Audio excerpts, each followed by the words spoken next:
Hello mga person ko, magandang buhay and this is my another vlog. Enjoy watching!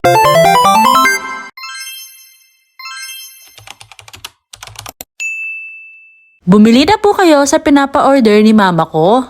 Meron na nga po tayong available na leche plan. Alam niyo po ba kung bakit meron ng available? Meron kasing umorder kay mama ko ng leche plan para sa binyag at saka embutido, puto at saka kutsinta. Kaya kayong ayaw gustong mapagod sa darating na Pasko ay umorder na lang kayo kay mama ko.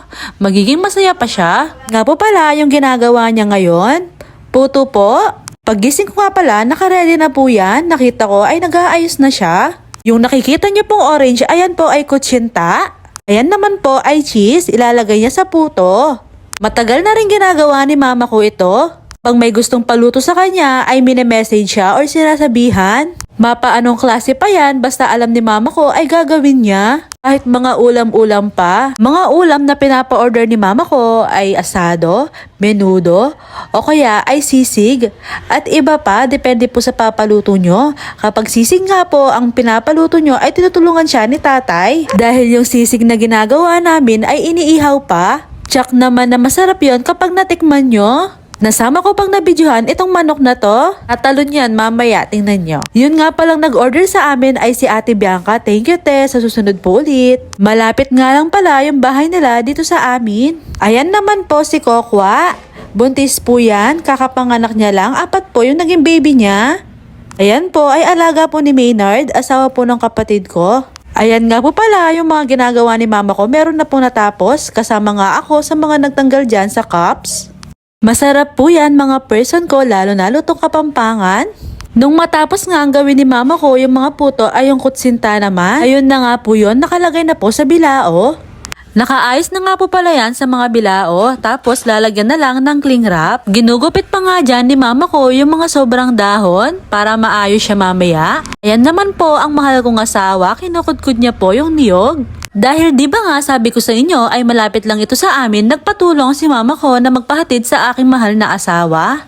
At katula ng mama ko doon, ano kayang tinatawanan niya? Umalis na nga po pala sila at hinatid na yung first batch na kaya nilang buhatin. Sumunod naman po ay inalabas na ni mama ko yung mga embutido. Nag-order din sila ng 10 pieces na embutido po. At leche plan naman po, mga 20 pieces po. Naharap ko nga dyan si mama ko, ayun na nga po, ngingiti pa yan.